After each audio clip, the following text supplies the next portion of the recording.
Hey guys, it's Thomas with Chrono24, and we just got back from Watch Time NYC, which is New York City's biggest trade show for watches.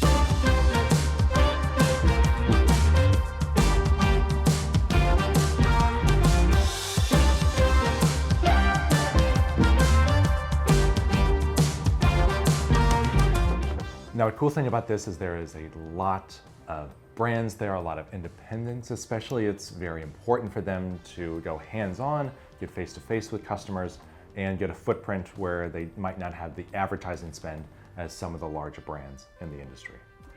Now, these kinds of shows are super fun. You get to talk to a lot of people in the industry, a lot of fans, and the best part is you get to put your dirty little fingerprints on $1 million worth of watches.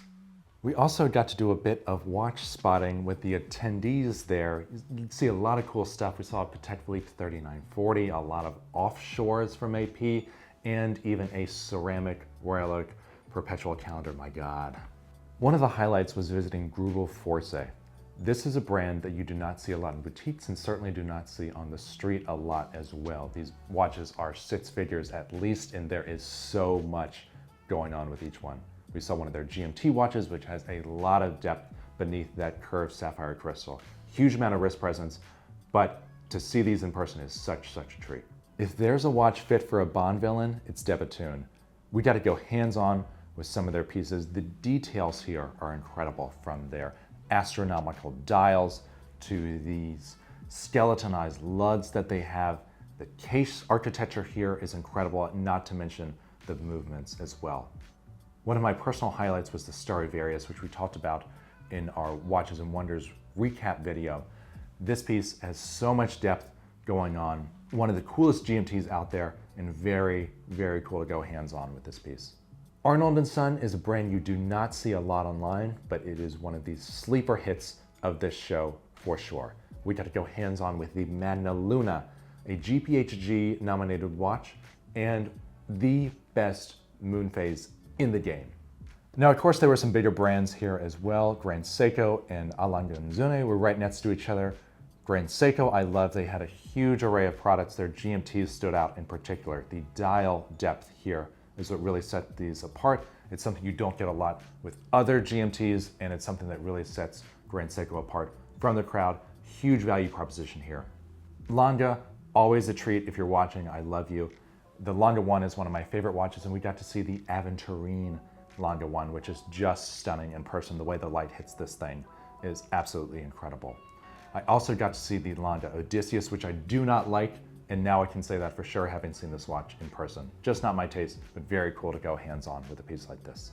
Chopard came through with their Jumping Hour watch, another GPHG nominee. This is their first Jumping Hour watch, and I think it's a great start for the brand in this category.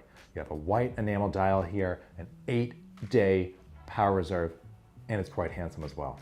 Now, in the more affordable end, we stopped by G-Shock and a new brand called Norqain. G-Shocks, I love their full metal pieces. You have a stainless steel, you have a rose gold, and you have a practically weightless titanium version. Norqain, definitely one to look out for. Their GMT was a favorite of mine.